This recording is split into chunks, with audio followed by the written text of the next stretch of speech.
Join us today for a, I guess, retrospective look at the Star Trek films, primarily the 6 original series films, although I wouldn't be surprised if we would mention some of the others, but we're going to be focusing on the original 6.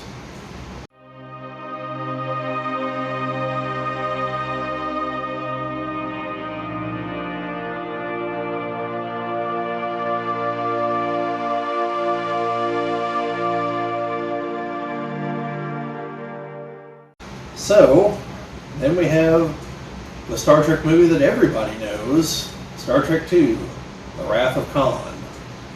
And this is the one that, in my opinion, this is the one that figured out the formula for how to make the movies work. And to tell you just briefly, this movie had an $11.2 million budget. That's a third of the motion pictures budget. Yet made $79.8 million, just barely short of the motion picture. So, made over 7 times its budget. So it succeeded. Which actually, before we get a whole lot farther, you're going to notice as I ramble these numbers off, there's really only 1 or 2 of these movies that are like super successful. Most of them are just successful. This is a thing. These Star Trek movies, at least these 6, just don't do Star Wars numbers. This is the thing. But anyway, The Wrath of Khan.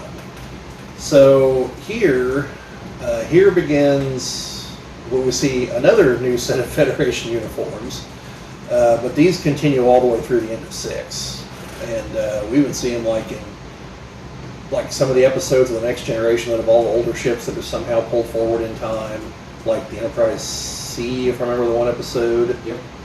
They still have this style of uniform.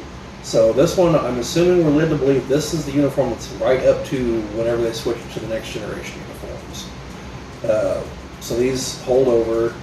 We start to see, I don't think Sarek's in this one. He's in the third. Is Sarek in this one? I know he's in the third one. No, because he's not in this one, obviously, because of what happens at the end. He's in the beginning of the third one. But yeah, so this one kind of, this is where the trajectory of the movies changes. This movie is a lot more, I don't want to say personal, but it kind of is. This is the one where they figured out, like I said, the formula. And the formula is this. Successful sci-fi things come in 2 varieties. There's either the hardcore science sci-fi that ticks all the right boxes and like 10 people really love it and everyone else is just awe-inspired by what they're seeing. That's one way to do it. The other is to realize that all of that is just the backdrop and the story is really about humanity, what it is to be human, and it uses the high-tech setting, the futuristic, the whatever, to extrapolate and expand upon some aspect of humanity. In this particular case, it's getting old. In fact, that's the case in all of the successful Star Trek movies. It's about getting old. And this one in particular, the aspect is sins of the past come back to bite you in the ass in the name of the shape of Khan in this particular case. For those of you who are unaware, somehow, he's a villain from the original series. And because he's an enhanced superhuman, significantly smarter, significantly stronger, and more durable. So even though Kirk and the whole rest of the crew has been getting older, Khan has too, but Khan is still just as strong, still just as smart, and still just as deadly. So he is the past that now old man Kirk, Spock, McCoy, etc. are going to have to deal with, who's every bit the threat he was 20, 30 years ago whenever they left him on City Alpha, whichever one didn't blow up. 6, I think. Yes, because because in the movie what happens is that because of an explosion or I think a comet or asteroid hit the one that they're surveying, and they think it's the dead one. Yeah. And the dead one was hit by a comet or asteroid or something and knocked the one that Khan and his crew are on off its axis, and now it's just a dead wasteland. Yeah, but I think it knocked it into a similar orbit as the dead planet. Yeah, probably. But to that point, I mean, do you think they should have ever been looking at that planet as, because of there being a Well, inhabited planet? I think the implication is that Kirk never reported what happened, because the moment they entered the system, there should have been like a, hey, don't go to this planet. Like, there's a genocidal madman there who's probably still alive and may or may not be pissed off. Yeah. And the other captain, I can't think of his name, that Chekhov was serving under, which does lead to one of the only plot holes in some of these movies, potential plot holes. Khan instantly recognizes Chekhov. Chekhov is not in the episode that Khan is in.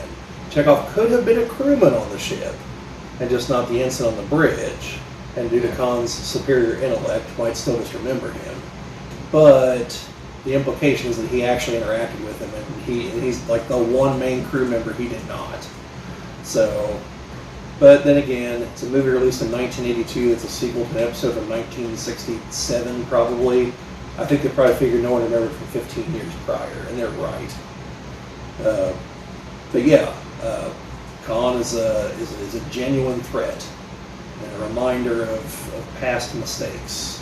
But that also comes up in the form of Dr. Carol Marcus and finding out that Kirk has a son that apparently he's known about and has never spoken of.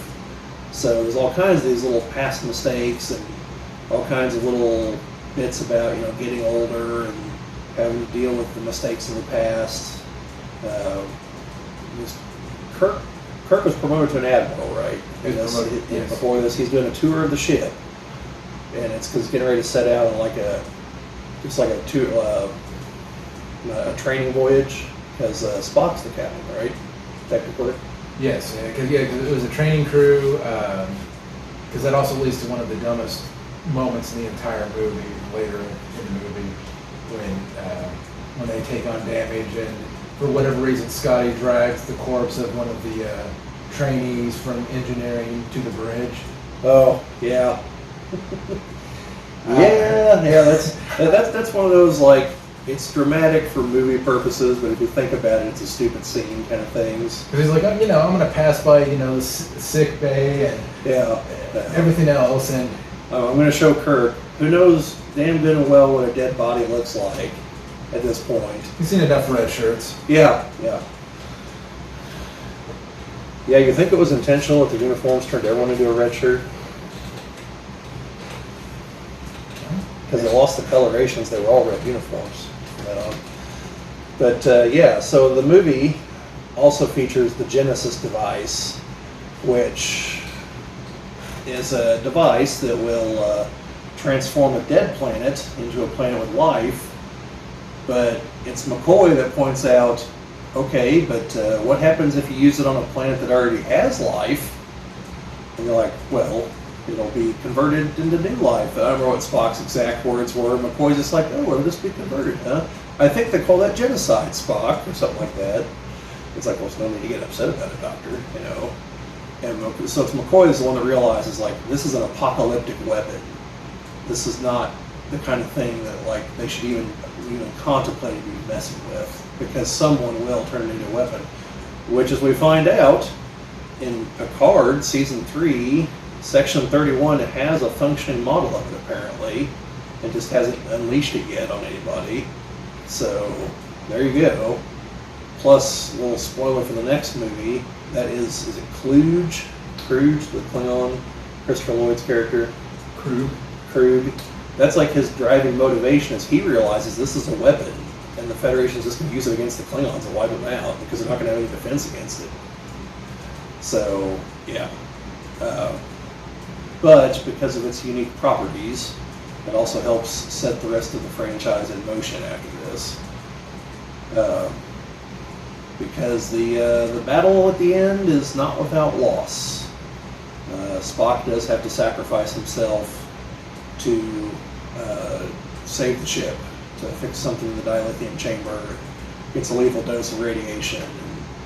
And, you actually get to see William Shatner really actually put some effort into acting, and he can actually pull it off, folks. Oh yes, I definitely shed a tear or two at the end of that. That speech is Yeah, the speech and the when Spock's dying moment, like those 2 points are that's pure, like that's actually attempting to act William Shatner, not as usual just cocky, smarmy smile and working his way through everything. And that's also kind of part of the plot, because they talk about the Kobayashi Maru at the very beginning, and you find out that Kirk is the only one who's ever beaten the scenario. And I'm pretty sure Spock knows, if I recall correctly, how he beat it. Yeah. When they're talking to Savick, and because Kirk's like, well, it had the novel benefit of having never been tried, and you find out that he cheated. He reprogrammed the simulator, and so Spock had never taken it. And at the end, whenever he's dying, that's what it says to Kirk. Is like, what do you think of my solution? Because they were in a no-win situation. And Kirk's whole deal was he didn't believe in a no-win situation, and he was finally faced with one. And it cost him his best friend. And, like his son at the end realizes just how devastated Kirk really is. That obviously he's lost a crew member before, but never anyone that close. And then they fire Spock's body down to the planet in the giant sunglass case. That makes you wonder, though, if Spock had any inclination on why he did the mind meld at the.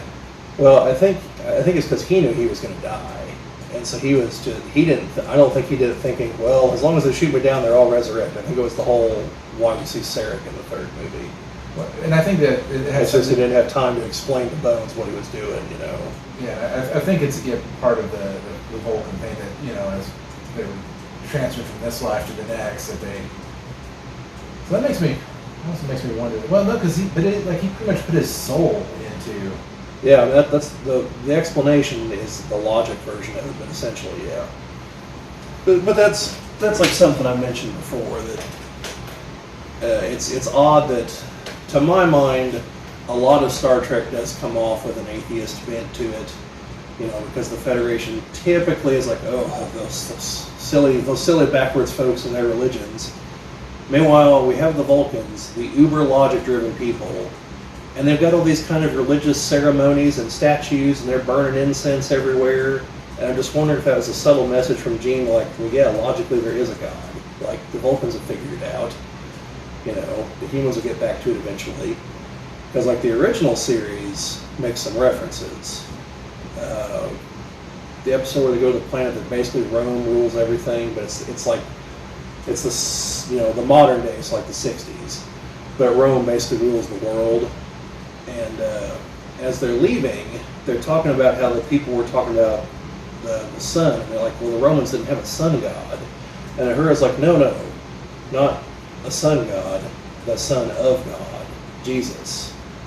And because that was a very transformative moment in the Roman Empire whenever they converted to Christianity.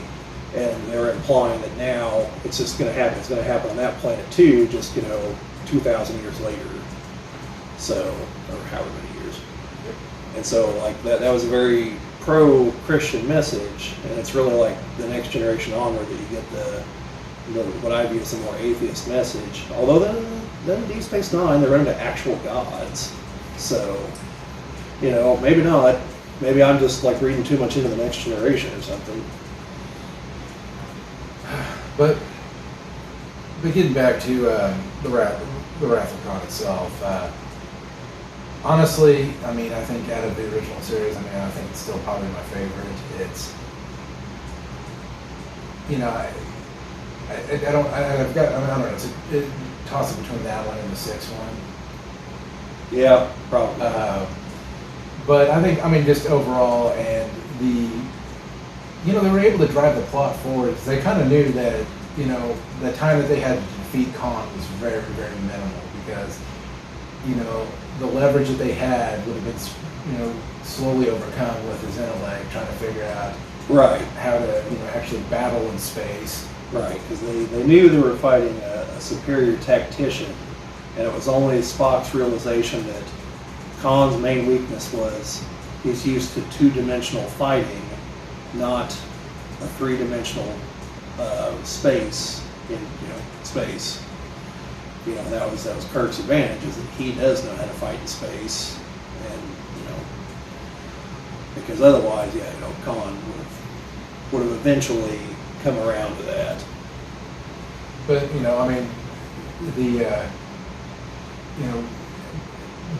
the way that they when the ship was damaged and they had to covertly explain how long it's going to take to fix the ship.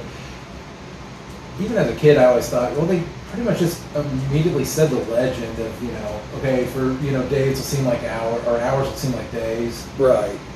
Yeah, well, I chalked that one up to, while Khan does have the superior intellect, Khan also has the Ego. The superior ego, and could even contemplate that they would that in that dire scenario that they'd sit there and be like, okay, now let's work out this code for whenever on the radio. He's thinking, haha, I've got him, So, that happens. But no, I mean, just the acting was, was good. Yes, Ricardo Montalban and his fake chest plate. For those of you at home that don't know, Ricardo Montalban was not that tough.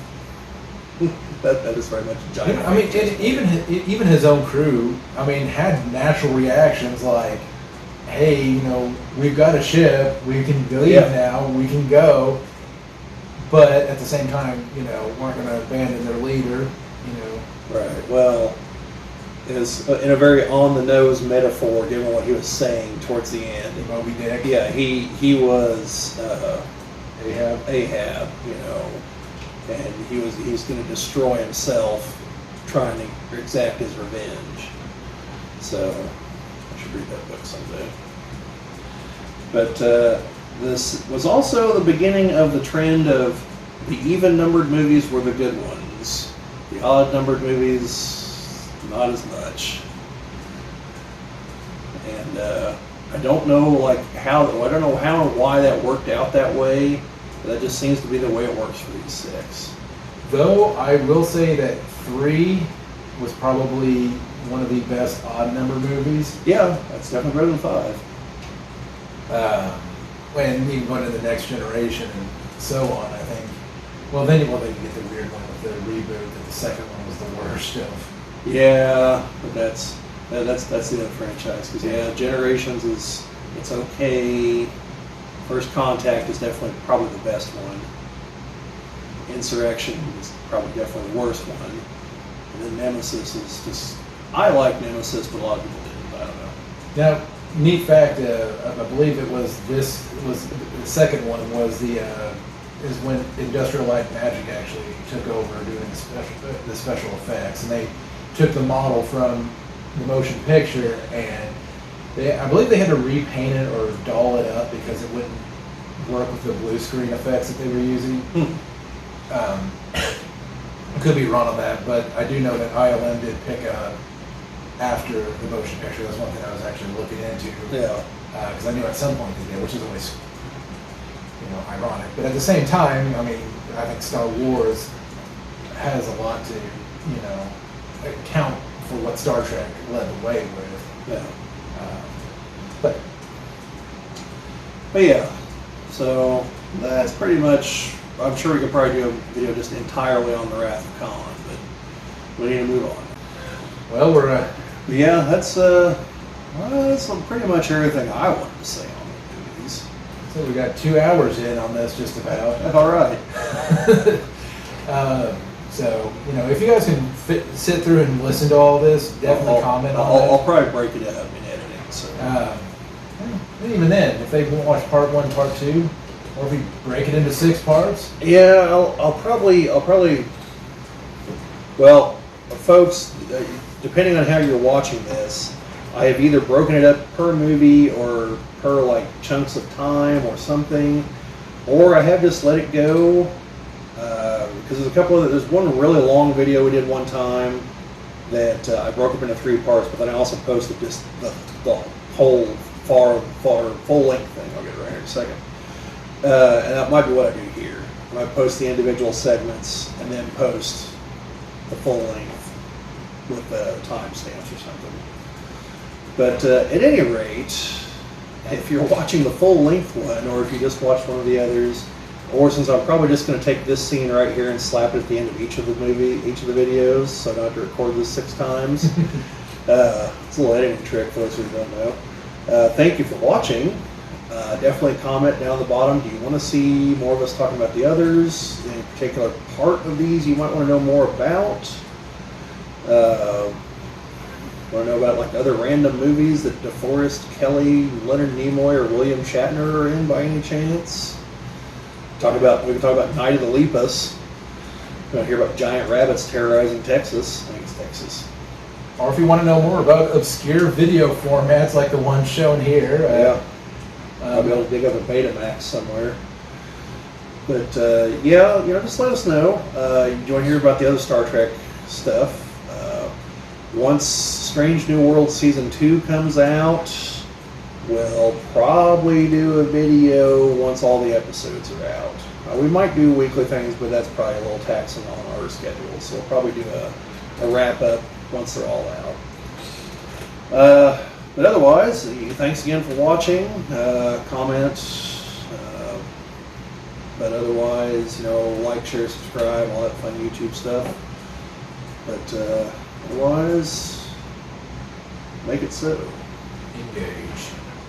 Engage. That's better. We'll go with that.